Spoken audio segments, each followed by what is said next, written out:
So I'm going to get ready to call a few things. It's bad. That's why.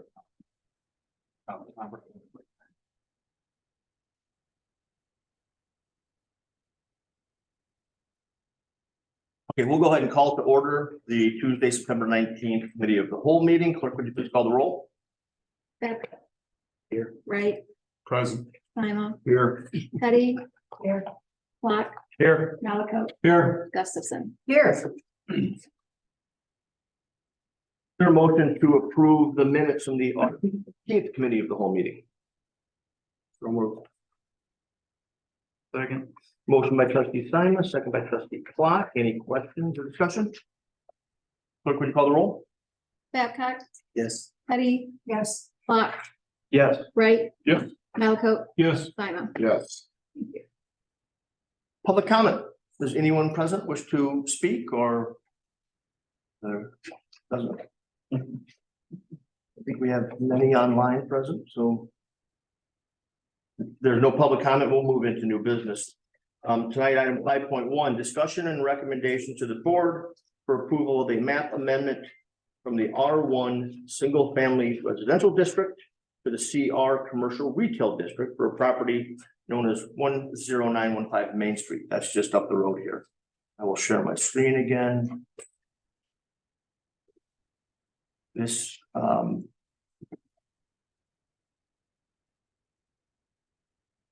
this is a residential property, but it's a larger parcel. It's almost a full acre. The applicant has a purchase offer in on it contingent upon rezoning. He wants to convert the house. Let me get these off.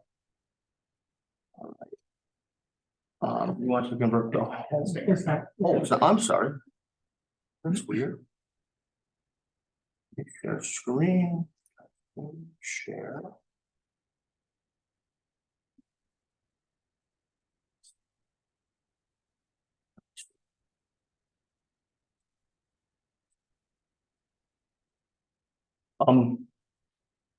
People have access to their packets.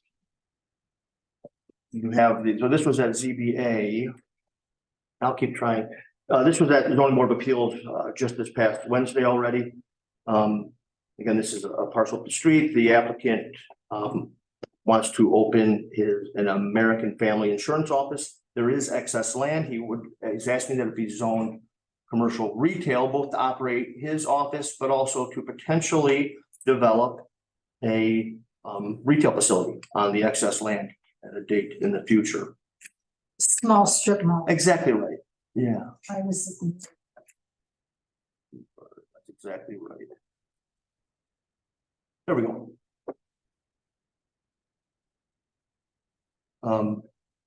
So this is we'll go back to Winges so I can zoom in better. Just gonna remain a house. Well, he'll have to make it'll become a commercial office. It'll become an insurance agency, but the structure will be largely the same, except he will have to make certain ADA accessibility upgrades. So while we care about it, there will be parking provided. This is, for the record right now, this is just the map amendment. This is just the change in zoning. He has not submitted design review plans yet. That's a separate process. There will be design review at a subsequent ZBA meeting.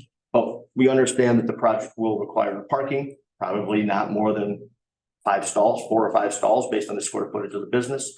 But I just spoke with him today. He was in asking for any guidance or recommendations on any potential contractors to work with for a parking lot. And I said that we should sit and talk about designing something in such a way that is expandable. That he's not doing anything that precludes him from doing some additional commercial development and something that could just be built out at a future date, phase 1, phase 2. In my staff report to ZBA, I pointed out that the conversion to retail is consistent with the expressed and stated goals of the board to see the development, the reshaping the character and the use of a connected, as I describe it, to have a connected commercial retail and hospitality district through the stretch of Main Street, certainly from Bridge to Williams, and perhaps to Elevator. So it was unanimously approved. The change in zoning was recommended for approval by the zoning board of appeals. And there's not a lot of exhibit behind the map amendment in this case, more than just showing this is the parcel.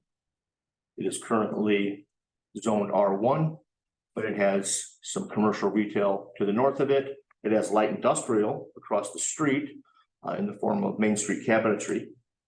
And then I always found it somewhat curious that Roscoe United Methodist Church sits in RM multifamily zoning.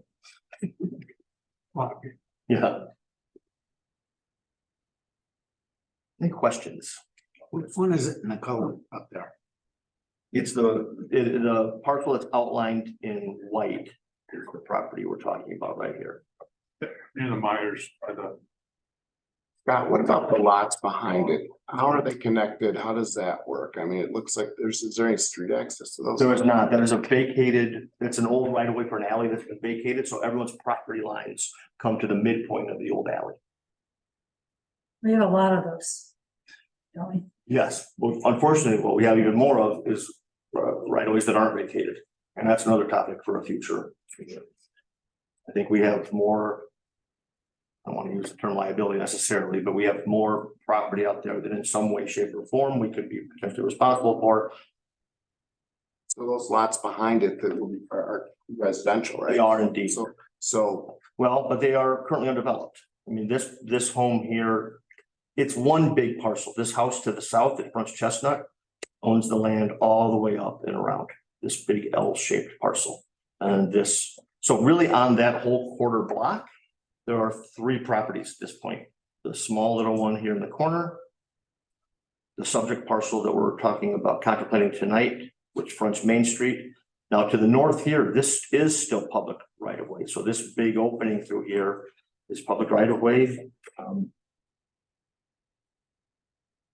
I say owned by the village, it's kind of owned by everyone, it's owned by the people, but it would have potentially housed an extension of North Street coming through, which may or may not ever happen. You can see the public right of way for First Street here. First Street terminates at Chestnut. It really just becomes someone's driveway at that point. These are all conversations we should have.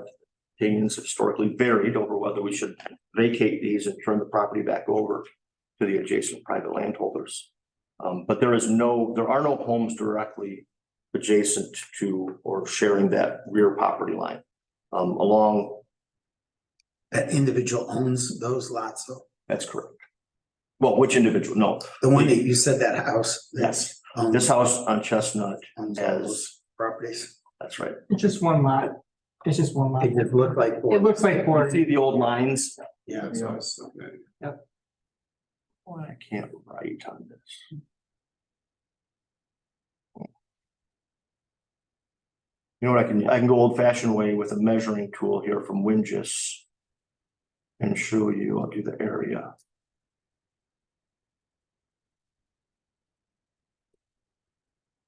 Do they have some sort of visual they could have submitted with this of the retail they're looking to put in? Literally just, They're just adding, there's no appreciable modification to the house other than there'll be a sign put up. but I guess they're doing an addition eventually or something. Yeah, but nothing being submitted for content. So no, there are no visuals for that right now. It was Just the house we're talking. Okay. And even more specifically, just tonight, all we're talking about is the rezoning. Then even when this comes to design review, I suspect it will only be for the site, the parking lot that's added, any landscaping that's required, and the signage for the business to operate out of that house. Right now, future retail is just an expressed goal, nothing concrete being presented or reviewed or permitted at this point. And that was suggested to him because at first he was looking to put in duplexes. Yeah. In that space. So what I've highlighted here, To earn some dollars. what's highlighted on your screen there is the property that abuts the subject parcel, both behind it and a little bit to the south. Then be clear, the parcel we're talking about is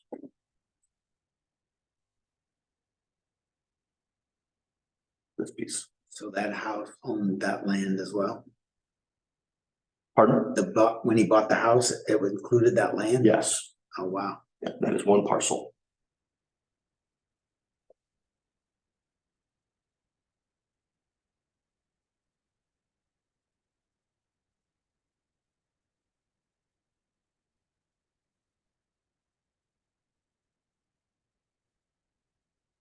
So there's no facade updates or anything like that. Again, this is not to my knowledge, but we're not at design review yet, but no, I don't.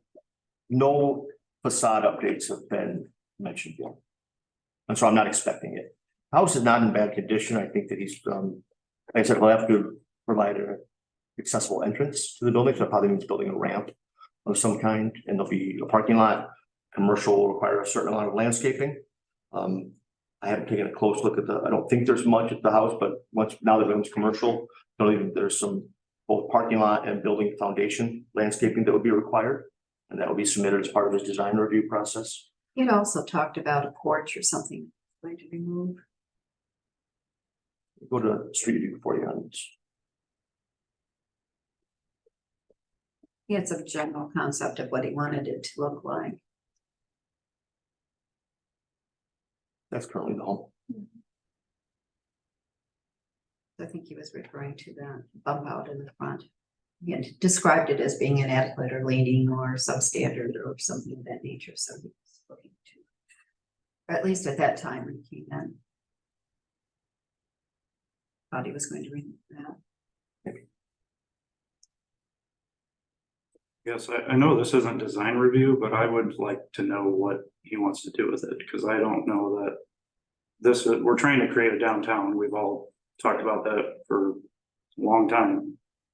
And this is kind of coming into that area, and I don't know that I want to see houses converted into businesses. That is what will happen. So that's not a question mark at this point. That's exactly what will happen. He will put a American Family monument sign out front, maybe a fresh coat of paint, but I don't even know, and paved driveway with the parking lot, and that's going to be it. So that is the project that if this moves forward, if this zoning changes to retail, and he relocates his American Family office there, the building will look the same.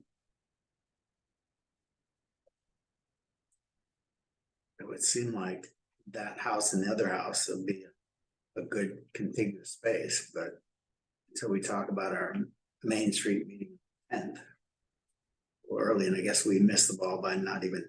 Do you have any idea what that house sold for? I do not. But I saw when it went up for sale, didn't realize that whole plot next to it was part of the deal.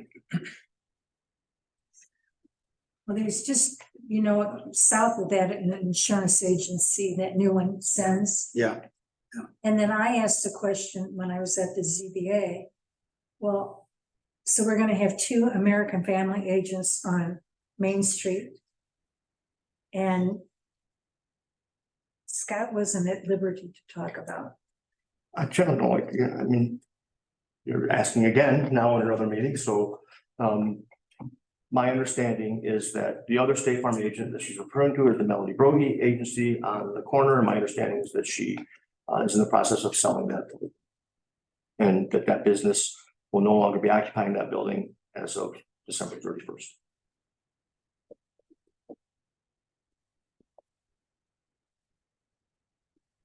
And therefore, Mr. Nichols, the insurance agent who had wanted that building, found this one instead. And will operate out of this one. I agree with you, Dustin, to have these homes just converted into makeshift little storefronts is not quite the vision, but We're trying to create economic opportunity. And we've had quite a few pop up recently of just converting homes and not really updating the facades, which you can't do anything about a couple of them, but. Well, it's something that President Gustafson and I talked a little bit, and we need to discuss more robustly as a group, is we don't have design standards that would speak to the appearance of the structure. The closest we have is in single family residential, we have anti-monotony. And we have a requirement that 50% of a building's facade must be something other than vinyl siding. So we sort of dip our toe in the waters there a little bit in single family residential, but we don't have any rules to enforce that says what a commercial building needs to look like aesthetically. Can we put it in place? Can we make that? You can do anything. That's a motion we make and then we figure out what it is.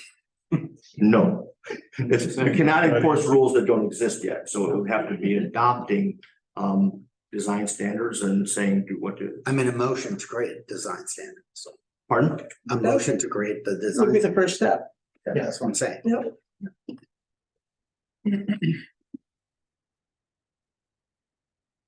If we did that, Mhm. then people that are already there have to conform to it. No, well, I don't know if the Eventually they would. backwards compatibility is a different concept, but perhaps. Usually you get it when building, usually you enforce those. If applicable standards have changed on someone, generally that's enforced at the change of properties. Generally don't force an existing property owner into it. That's, He's already purchased the property. I don't think so. It was contingent upon.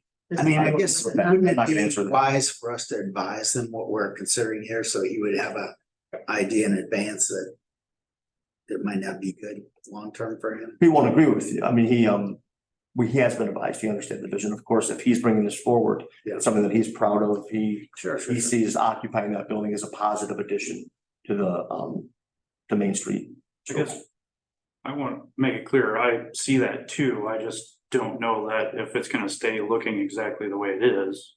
If that fits with our overall vision of downtown. I agree. I'd rather see what he wants to do with the building, like, does he wanna update the very front of it and put stone or put a nice entrance, stuff like that?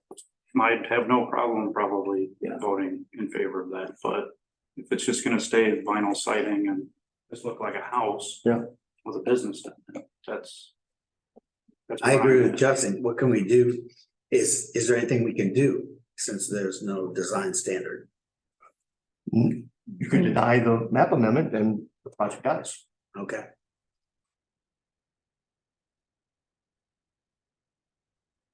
Is that So what we're we voting on think today? getting it Pardon? to commercial, is a Vote on good today? thing. This is committee of the whole, so it's a recommendation on the board. Okay. Yeah, I mean, that's still our hope. I mean, Right, no matter what we do, that's not gonna be our dream tomorrow.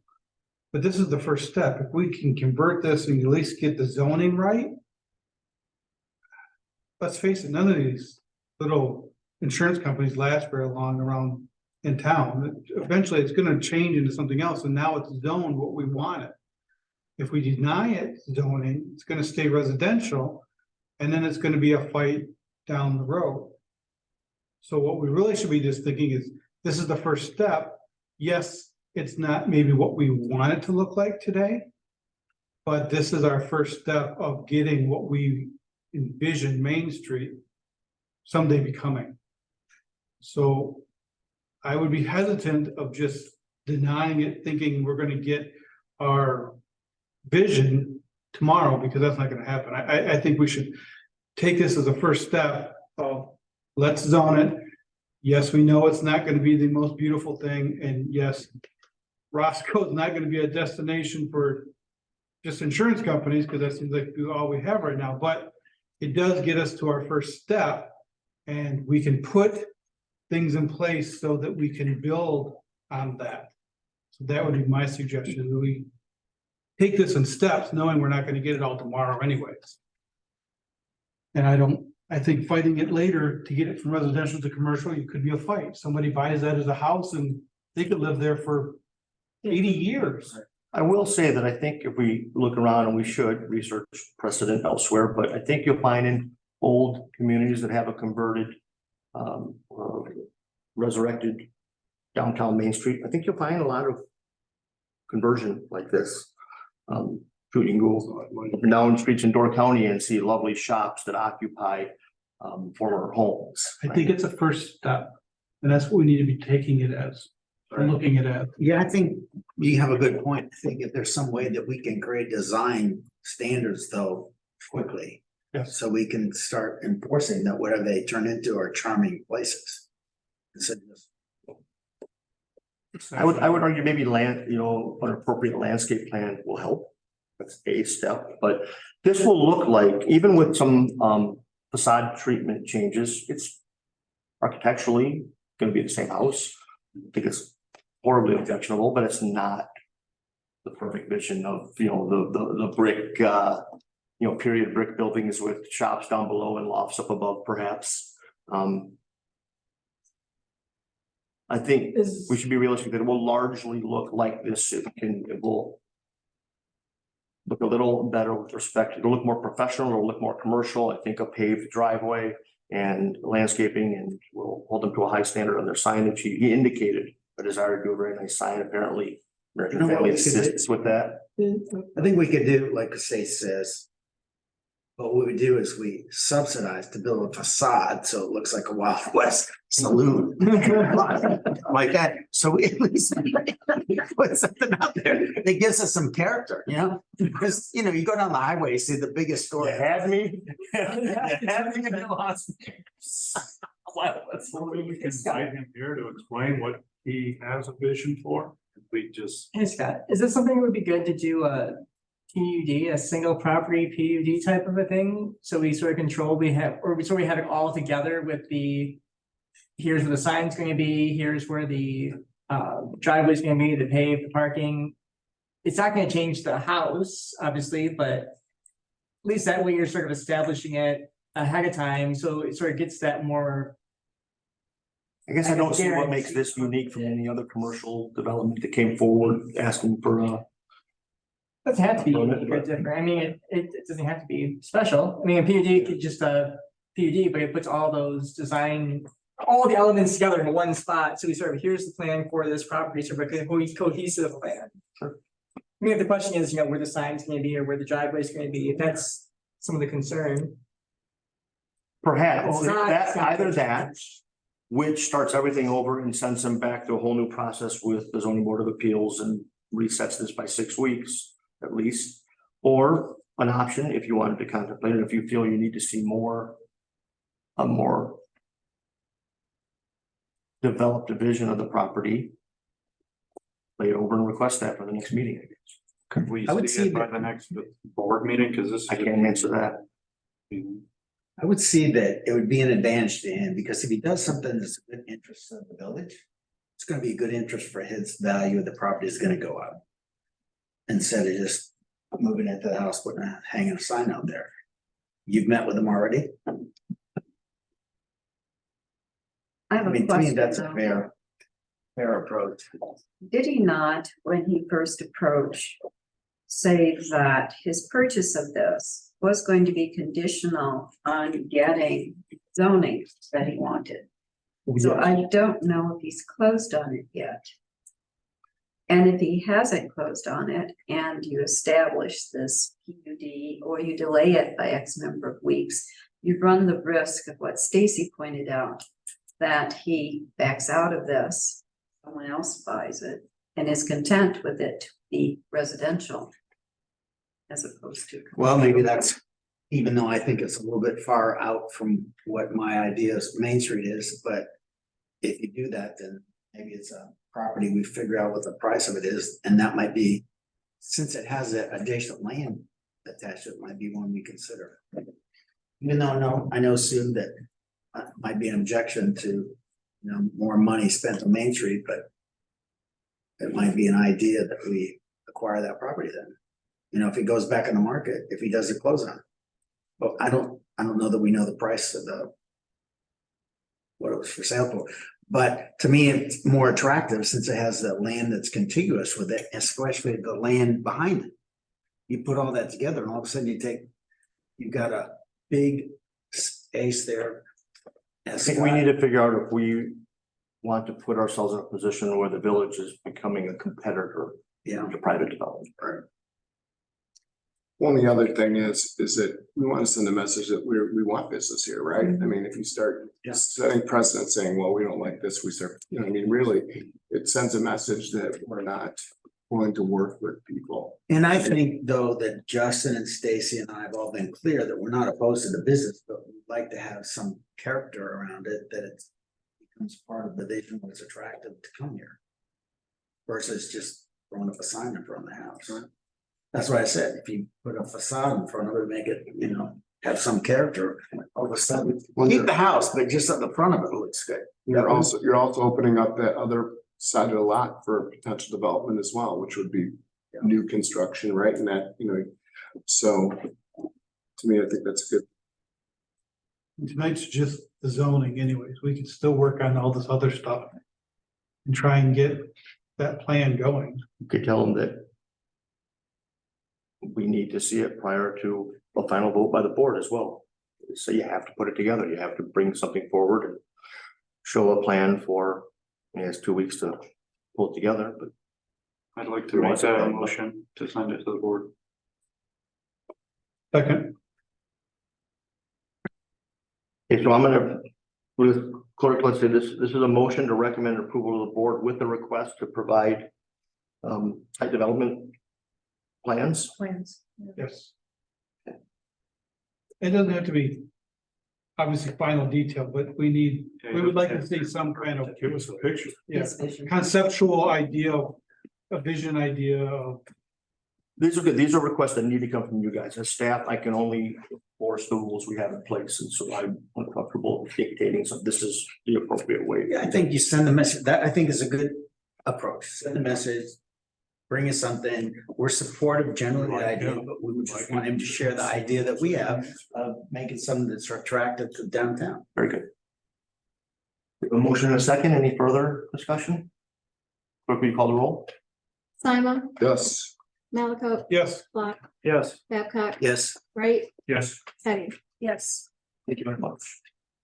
Okay, this next one. Stu, do you want to kind of summarize the presentation from committee or from ZBA? it was wild. So, Starting a fence. well, just Well, the demeanor of the applicant. it's Just high energy, very high. high energy. We love it. We love the enthusiasm. So this house here, this is a variance request at Rena and Frankie's place. 5267. So this is discussion and recommendation to the board for approval of a variance to increase the maximum allowable height of a privacy fence in the front yard setback from 4 feet to 6 feet at 5267 Frankie's Place. And I need to explain this a little bit. Let me pull up the application. You can see where we're talking about a fence. I don't know how to zoom.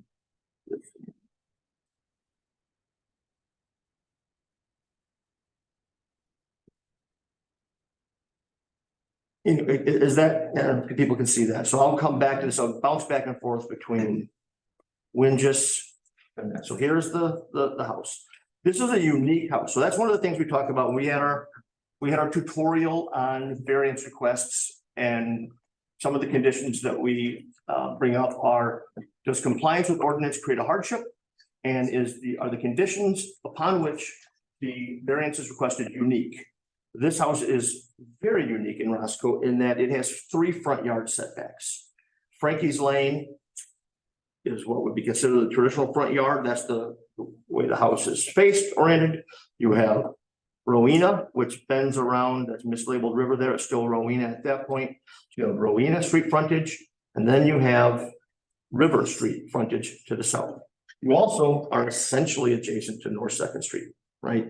It's just continuous right of way all the way over to North Second Street, 251. One of the, may I interject once, the Stillman Bank, that kept coming up, how she waves at people. Yep. Stillman Valley Bank is down at the bottom of the screen. Yep, Stillman Bank to the south, on the other side of River Street. So, and not only does she have 3 front yard setbacks, which traditionally are measured as half the right of way, although we have cleaned that up in our last zoning rewrite to just make them a standard 30 feet. The front yard setback is 30 feet. This is a very old subdivision, a very old plat. The front yard setback on River Street was 60 feet. So what she was left with was, if she was to respect the front yard setbacks, left with virtual triangular shaped postage stamp in the back. Now, that doesn't preclude her from having a fence. You can have a fence in that front yard setback, but its maximum height is 4 feet. She wants 6 feet for the privacy. That's to Trustee Petty's point. She says that she can make eye contact, especially in the winter when the leaves are down. She can make eye contact with people going through the drive-through. At the bank, she has indicated a desire to have a privacy fence to separate her from her neighbor. And she has dogs that she thinks can jump a 4-foot fence. So going back to the exhibit, the request is only being made along the River Street frontage. So the fence will come off the northwest corner of the house. It will follow the property line to the west, which is allowable, comes off the northeast corner. It will stop short of the 30-foot front yard setback on Rowena. So again, this is all permissible until we get to this diagonal back. For her to keep that at 6 feet, that would have to be offset 60 feet into her property. Right now, she is proposing to still set it back 10 feet, which will allow the existing vegetation along that property line to remain. This is another good one to take a look at the street view. So that's a long way around of saying it's a specific request just for the fence along the southern diagonal property line. Because that would exist within a front yard setback. So this is how even farther. This is the house back behind these trees. So this is the bend we're talking about. This is Frankie's Lane. This is Rowena, and it bends around to River, and then the bank is back here. There's some sun glare. There you can sort of see through into her house. You have a recommendation? Recommended approval, and it was unanimous. There was a unanimous recommendation for approval from the ZBA. So the rest of the fence is gonna be 4 foot, except for. No, it'll all be 6 foot, but it's all allowed to be 6 foot except this, because the rest of the fence is outside of a front yard setback. Gotcha. It's just this piece to have it be 6 foot around her desired enclosure. This southern portion of it is within the River Street front yard setback. It would have had to drop down to 4 feet. She's asking to allow that to be 6 feet, Is that fence gonna be on, what side of the trees will the fence be on? per side of the trees. Gotcha. You make a motion, send it to the board. Second. I have a motion and a second, and then for you said we can dictate what? Can we dictate the fence? Is it what type of fence? All we can dictate is we do not allow chain link. Like, okay. Some nice razor wire on top. Yeah. Well, to be more specific though, we do not allow chain link in the front yards, in the rear setback, so this would. That's why I asked. Right, so this is still, in rear yards, we do allow chain link, but as long as it is final coated, we never allow bare galvanized chain link I anymore. remember you saying. But in this case, no, the desire is for a totally opaque privacy fence. It will not be chain link. Did I hear a motion in a second? Yep. I got it. You have them, clerk? Okay, want to call the roll? Wright, Yes. Simon, Yes. Malaco, Yes. Babcock. Yes. Petty, Yes, Clock. Thank you. The next two will turn over to our HR Director, Office Manager, Ann Hanson. 5.4, discussion and recommendation of the board for approval of revisions.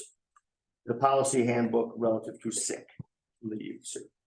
Oh, sick is first. Sorry, vacation. I jumped over it. Vacations first. Passing that one over. Yeah. So although I think our current policy, Scott and I, both feel that it was written in a way that we didn't agree with. I don't know if that's the right term. I thought it was one way, he thought it was another way. So essentially what that is right now, employees are earning in their first year of employment 6.66 hours of vacation a month. And we did that because we went from having no vacation for the first year to being able to use 1 week of vacation in the first year, which. It was being borrowed from the next. But it was being borrowed from the next year. It's very complicated. So to uncomplicate it, we are asking the board to approve a change of allowing everyone to get their full 2 weeks vacation after 90 days. Just a preliminary number we chose, felt that it was a good number. That way people have time to take off.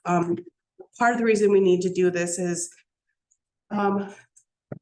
filling these positions in public works. They were finding people who had been in another public works facility for 6, 8 years, they have all this vacation. And now they're coming in and we're saying, come work for us, but you don't get to take vacation for 2 years. So that's one reason why we wanted to change it. Also, I think people just, people need time off. Even if you just started a job, things happen, things come up. And then the second thing that we are asking the board to approve is a change to our pay or rollover policy. So currently, you are allowed to roll over or get paid out 1 week vacation. And that happens on your anniversary date. So what we are asking is that the board approve either a rollover of, a payout of up to 10 days, or a payout of 1 week, 5 days, and a rollover of 5 days. So a combination of the two. That choice would be the employee. That would be the choice of the employee. Of course, they would submit that to their supervisor for the approval, and then the supervisor sends it to me and I put it in their file. So What does the payout mean? the payout means you would get paid out, 40 hours. Oh, so the At your vacation you current don't rate. use, you get paid. We did, the way it had been for a very long time here is that you got no vacation at all your first year of employment. That's a tough sell. Yeah. Then we amended it, but again, I'm not sure I understood the way we amended it the first time, but we amended it so that you could borrow from year 2's vacation and use it in year 1, but it was reducing what you get in year 2 anyway. So you were basically getting, right? Why would you? And that's worked against us. I can tell you that's worked against us in some hiring. So this gives them 2 weeks vacation, that there's still a 90-day proving period. But after those 90 days, they would get their 2 weeks vacation for the remainder of that year. Well, we want people to use vacation. Yeah. And that's. And I think another reason, and this actually was something Troy and I had talked about, when each department is understaffed, it's hard for department heads to take time off. And we're finding ourselves in a position where we're losing time because we can only get paid out or roll 1 week. And Troy and I were having almost 3 weeks vacation on the books come our anniversary date. So this allows us a little more flexibility in that too. Although now I'm happy to say, I think Troy's department is fully staffed. We had someone start September 11th, September 18th, and I have someone in the medical, physical stage right now. So he might be fully staffed by October. So yay.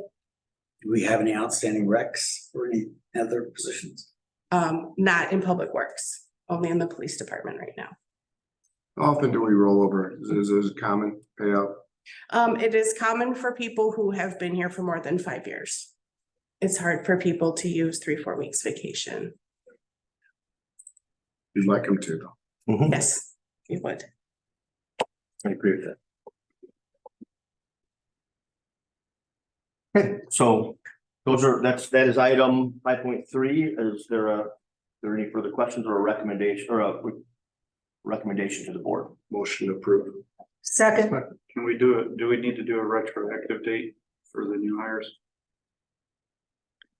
I don't think so. I think that everyone's within 90 days. So if this becomes policy, they'll both get it at the 90-day. All 3 would get it at the 90-day period. Okay, I just want to make sure there wasn't somebody. Well, they wouldn't apply to them. No, this will definitely apply to.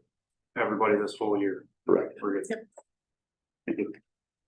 Motion by trustee Simon. The second was Petty. Petty. Clerk, call the roll. Malaco, Yes. Sima, Yes. Wright, Yes. Petty, yes, Block, Yes, Babcock. Yes, thank you. And then now, 5.4 is the same thing, but for some revisions to sick policy. So what I'm asking the board tonight is to consider allowing, these are IMRF employees, which would be Public Works, Village Hall, and then Jesse at the police department, the administrative assistant. We're all enrolled in IMRF, which is the Illinois Municipal Retirement Fund. They have, I don't know, a bonus thing that you can do if you retire if you're within 90 days of retiring, you can purchase essentially 1 year of service credit. You cannot use that year to bridge your gap, so you can't work, let's say 9 years and then bridge the gap to the year 10. You have to, Can't use the vest. can't use it to vest. So right now, those employees that I just said, we can earn up to 420 hours of sick time. And then if you leave, you get paid out half, which is 210. That part I'd like to keep the same, but I'm asking the board to approve, to allow IMRF employees to carry that excess or accrue to the excess of 1,920 hours to purchase the 1 year of service credit in IMRF. So again, that isn't going to be utilized very often. People would have to stay until they were 65 or 62 if they're tier 1. It would not increase the village's liability when someone left, because I would just keep the maximum payout of 210 hours at termination. And it's not applicable to separation, only for retirement. Correct. Someone has to be retiring within 90 days for this to even apply to them. So you're talking, I will say right now we have, in the history of the village of Roscoe, we have less than 8 people right now in our retirement fund. So. Not very many. And why is this coming up? I mean, is it just a desire or is there a reason? Nope, It's it's just, just something that Makes sense. we've never offered it to employees. A lot of other so it'd be an incentive for employees. It's what? It's an incentive then? Yes. It's a Absolutely. beneficial feature of the pension fund that our employees are unavailable to benefit from because of our policy. Right. And so in order for someone to take advantage of it, you have to have it in written policy. Someone can't say, oh, well, I have all these hours and I want to retire. And I have to prove to IMRF that this policy is in writing, has been approved by your board, and for them to allow that employee to purchase that service credit. Pretty common practice among villages to allow this. I mean, Yes. we're an outlier, aren't we? What did you say? It's part of the IMRF pension system, which many villages have in the state. It allows you to manage that. Purchasing the service credit, is that allows them to retire a year early, is that? No, it does not, no, No, they're just using the money from this to purchase the. right, to purchase an extra year of service credit For calculating their. for calculating their pension. Okay, I get it. And you'd have to, you have to be in a position to start collecting your IMRF pension within 90 days of leaving the village. So you'd have to be at 65 years old. 60. How Make a many years? motion, we send this to the board. Second. Motion by trustee Malako, second by trustee Petty. Just a minor change. And if you look at the very last statement that you have highlighted in yellow, the second line, is that to read within 60 days? Yeah. Of termination, where there's Yes. 60 date? Yes, I will change. Yes, 60 days. Clerk, you call the roll? Simon, Yes. Petty, Yes, Babcock, Yes, Wright, Yes. Lot, Yes. Malcolm. Yes, Thank you. And last, no, there's a sneaky one too. So 5.5, discussion and recommendation, the board for entering into an agreement with salt for the purchase of salt for the 2023-2024 ice and snow season. And we purchase salt collectively through a county-wide grant. County, they put out a competitive bid. We all indicate what our desired quantity will be. And Troy, why don't you fill in the details from there, sir?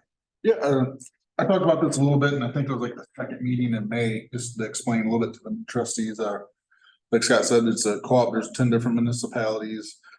It's nice Winnebago County does all the hard work of going out the bid and getting all the bid numbers and stuff like that.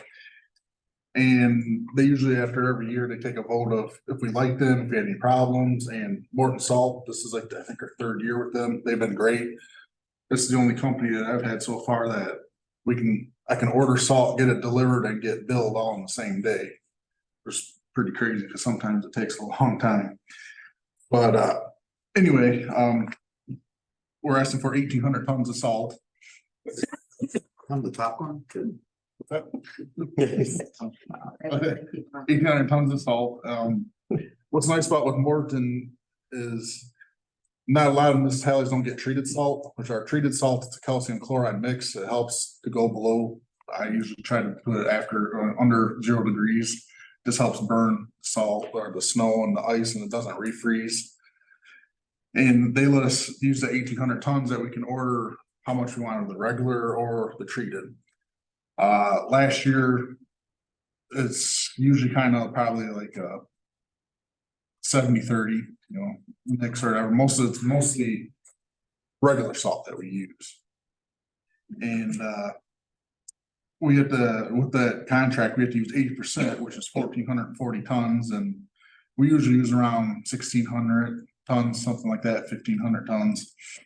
So we always meet our 80%, and then we can go up to 130%, which is the 2,340, which we've never had to use, thankfully, so far. And this year it's a 6% increase. For the untreated salt last year is 81.35 a ton. Now it's 86.23 a ton. Last year for the treated salt was 107.16 a ton. Now it's 113.59 a ton. And for budget purposes, we kind of take the worst case scenario of ordering all 1,800 tons in the treated salt form, so more higher price, and that would be $204,462.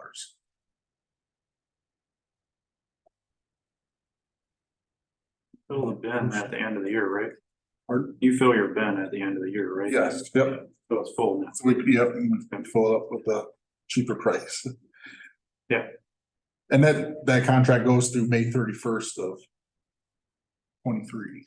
So we had to order that all, and Do we know of an increase ahead of time? So like for next year, so when? yeah, so When do this, you know? well, this contract's actually June 1st of 23 to May 31st of 24. Okay. 6%.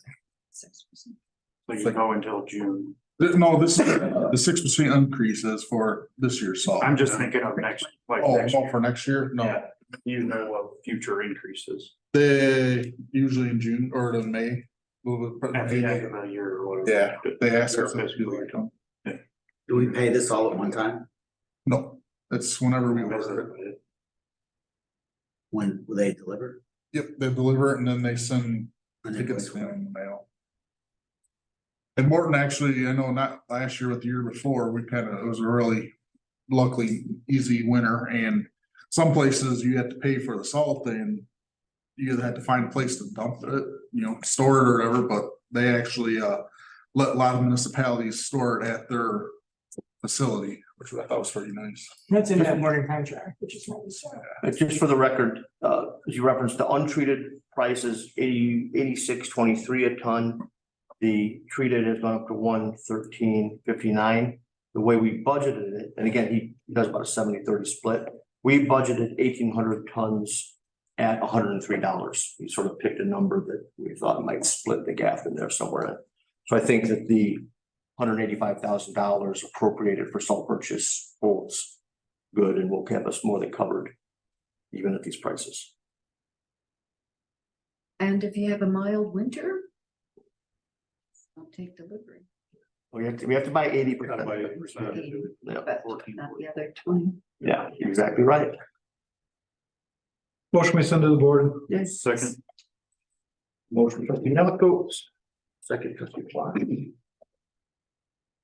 Simon, Call the roll. Yes. Eddie, Yes, Babcock. Yes. Malaco, Yes. Block, Yes. right. Yes. And we do have another new business item. We'll call it 5.6. This is recommendation to the board for the village, or specifically the village police department, I think is signatory, to enter a memorandum of understanding with Kinnickinnick Community School District. for something called a Handle with Care program. And can I ask Chief Holly to talk about that? Yes, sir. So the Handle with Care program, the MOU actually consists of Connecticut School District and the Winnebago County Sheriff's Department. Other school districts participate along law enforcement. Rockford City is one of them. Basically, the program is a system that when we go to a call, we deal with whatever that situation might be. I mean, it could be criminal to civil to whatever it ends up being. Either way, if we take a juvenile's name, when the officer is doing the report, it generates into the system and cross-references with the school district, our school district's roster. They'll hit on that name and it will alert the school the next morning, an official that's assigned to that. They have their own policies and procedures on that. One of the officials, that all it will say is the juvenile's name that's in their school, and it'll just say handle with care. It gives no information whatsoever. I mean, it could have been a domestic, it could have been a car accident, it could have been whatever it might have been. And all that does is that person then alerts like the teacher for that student, and they just say handle with care. All they do is an observation on that child. So they teach class as normal, they don't interact differently with that child.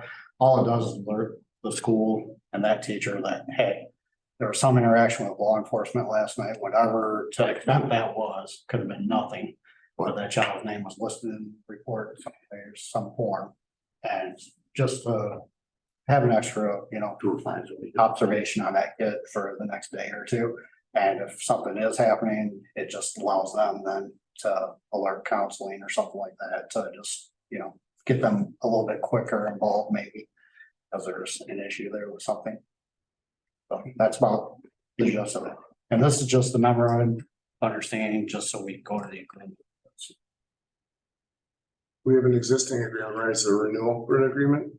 No, this is a new program that we are going to be getting involved with. Never done before by our department. Motion to send it to the board. Your recommendation? Is this a recommendation? Yeah, this is a recommendation in order to Motion by sign that. Fine, I think I'm gonna give, you've had a lot of seconds, I'm gonna. Yeah, yeah, To trustee Wright. I'm fine.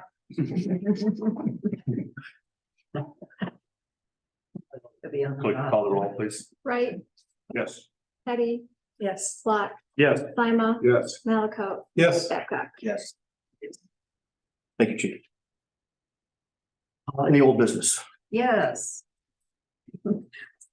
Pretty soon, you, in a moment, I want everyone to be aware and congratulate Scott. Heroic job, got the OSLID grant in, and he'll give some general information or whatever, but understand it was a lot of work, a lot of pages, It's a lot of exhibits, and. I'll bundle them all up. You can download, I can print a PDF of the application itself, all the pages and information I put in. But then there's probably 20 some attachments. Those just show as attachments. So I need to bundle all those together into a PDF and I'll send it all to you. So you have a copy of the grant application. We approved it at $600,000, which is basically the maximum. The maximum ask is 1.2 million. It's 50-50. I think once I itemize all the costs, the final ask was about 560,000, our match. So we're at $1.1 million project, and it included, I did not add the parking lot. And the parking lot that we were proposing to build, we already appropriated that for this year. We expanded the size of it, and even then, we had a tremendously inflated price, so we did not award that. We're going to rebid it. I didn't include the parking lot as part of it. I included additional disc golf holes, the fitness plaza, more landscaping, more path work, a pedestrian bridge across the creek, a connection to the future built path trail, and a restroom facility. Have water. And utility extensions, yep, absolutely. And the Disc Golf Association is going to book it every day they possibly can. If you want to elaborate about. What do you want to share about disc golf? Oh, I don't know, I think I may have even mentioned at the start of it some, we're starting to get more and more, it's funneled through. This gentleman, Mark Bozeman, who's a good community partner with us, and he has become kind of the grand poobah of Porter Park Disc Golf. He's sort of but he's got all the connections, and it is his life, it is his passion. And so it's right now when entities are wanting to do something out there, they're calling him. I think at some point we need to try to reroute that to us, but he seems to be comfortable being the liaison. Right now, Woodward Governor called and so they have a company outing. They want to know if they could use the park. And so we're working through a process to evaluate those requests as they come in at different number thresholds. And right now we're sort of landing at, and we'll bring this forward, that perhaps if there are 50 or more, that's where we decided that at 50 or more participants, there might be an expectation that the course is closed and exclusively theirs. And when we do those, we'll do some sort of a reservation or special event. But lower than 50, we're kind of fine with them just going out and playing. They did acknowledge that anything over 30, they will call and check and coordinate to see if there are cabin rentals or anything going on at the same time and try to work around that. Now, once the parking lot gets built, they intend to renumber all the holes so that the course starts and ends on the new property west of McDonald Road, which will greatly alleviate any cross parking issues. If someone's having a tournament on a Saturday, someone's having a wedding shower on a Saturday, the disc golfers won't be using the parking lot by the cabin. They'll be using the new parking lot because that's where they'll start and end on the other side. It's like a frisbee golf play day. Absolutely. So play days in the county are managed through the park district, right? So are we gonna have to have our own frisbee golf course management? Reservations online. I will give. You know what? Maybe. Who knows? Maybe we'll grow with. Very, very popular. We'll grow to address the usage, right? We'll have to. I want to acknowledge Mark and his merry band of fellow disc golfers. They're an asset to the village. They've done a lot of volunteer work out there. They do a great job of clearing brush and keeping, it's a highly regarded course. It's a technical course, especially some of these new holes that carve through the woods. If you can just walk it, go look at it. It's gorgeous to walk, even if you're not playing. So Can we help them do it? Excuse me. The other comment he repeatedly makes is that people love this park because it's so family friendly. Very, very much enjoy doing it. So that they can, they can have their thing going on and people walk on, more the merrier, and it all works. So he's inclusive and enthusiastic and hardworking and sometimes a little demanding. But we work around it. You can be the frisbee golf manager. right. I mean, it might behoove us to sit down with them and find out if there's state tournaments or something that we might be able to help him host. Great for economic development. That's what I'm saying. If we can sell this new park and newfangled everything, I mean, we ought to. He does promote it. He talked about the regional and said that the association does not allow a regional tournament within X number of miles of another course. And they have a couple of tiers of them, but he sees predominantly the number of players being there under 40. But every now and then there will be one of these larger, and they do plan it. And he is enthusiastic about organizing it here.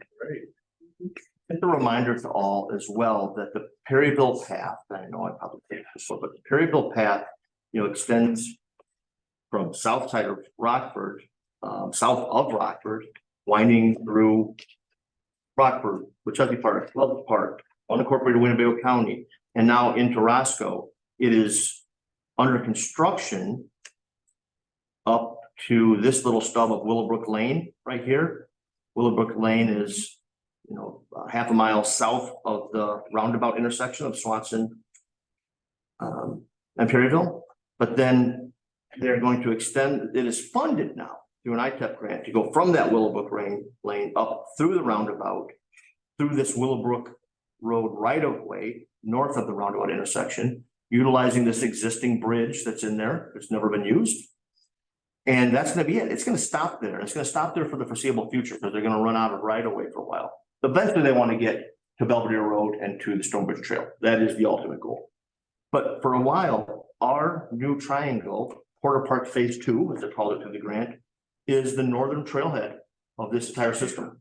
And the parking lot's gonna be the parking lot, the restroom, bike racks, so people getting on and off the path there, also, it brings them right to the first tee of the disc golf course. So I think you're gonna have people accessing the course by bike, riding up, but I've seen people with their disc golf backpacks on and ride up, stop, get a restroom, you got a nice area to play, and it's a great tie-in.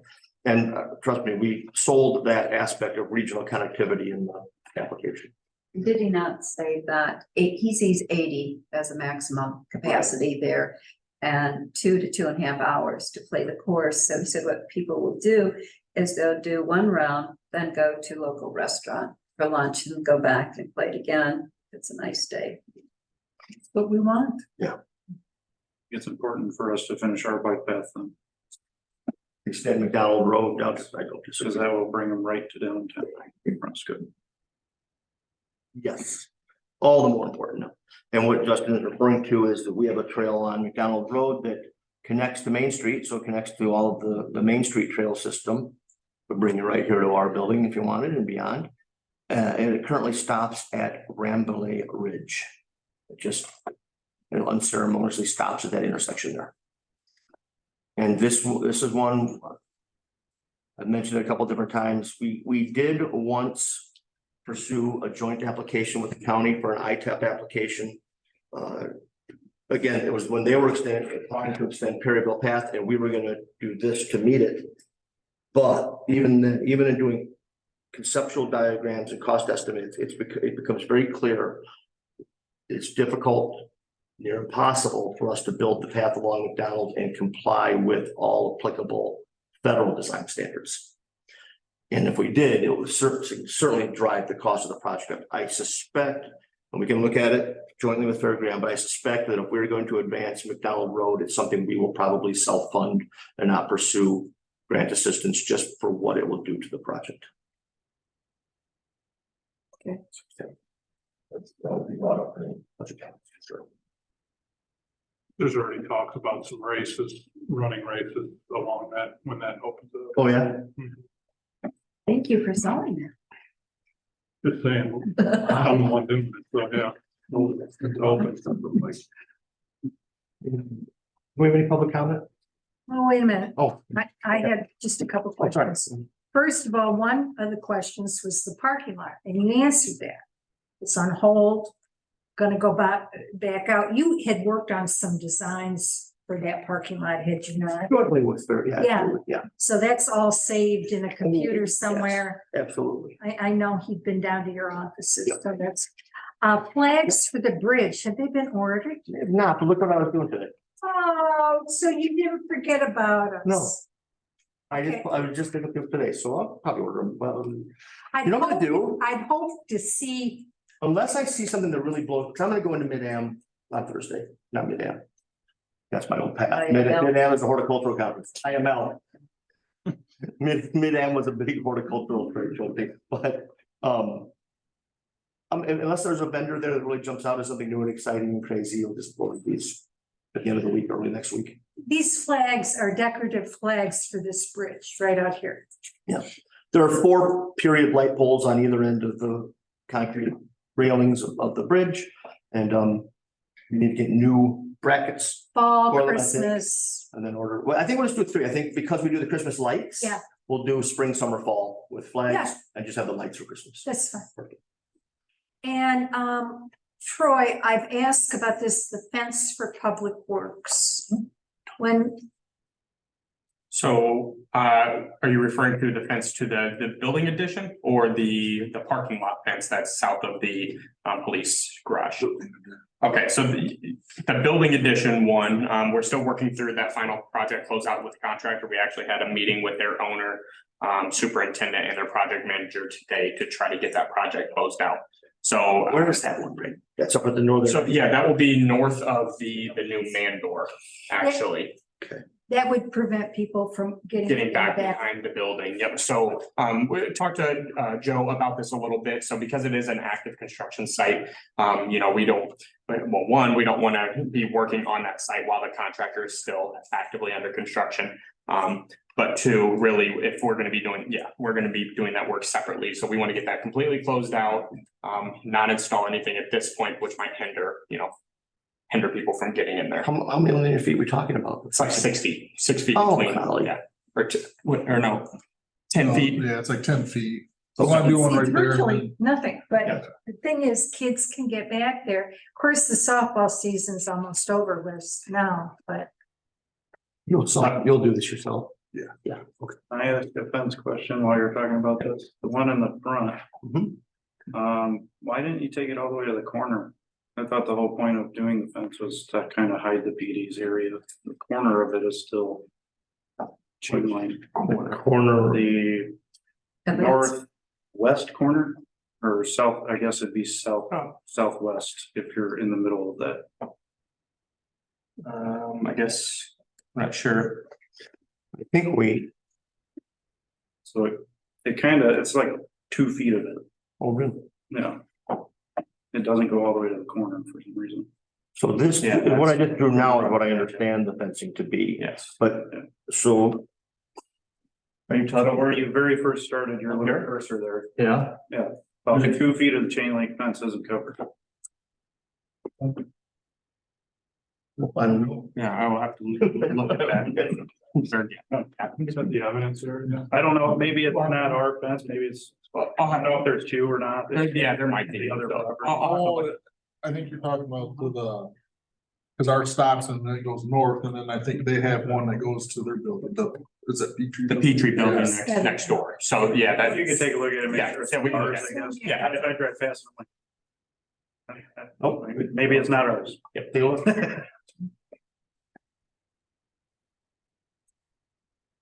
Any public comment? No need for executive session. Is there a motion to adjourn? so moved. Second. Betty, trustee Clark, all those in favor signify by saying aye. Any opposed, same sign. We are adjourned. By the way, Joe has put a map on the phone. Let's email you the map, I can put it. Thank you.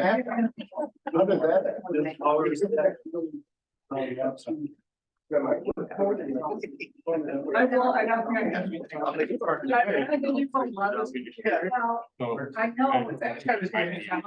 Yeah. No, there you go, Pat.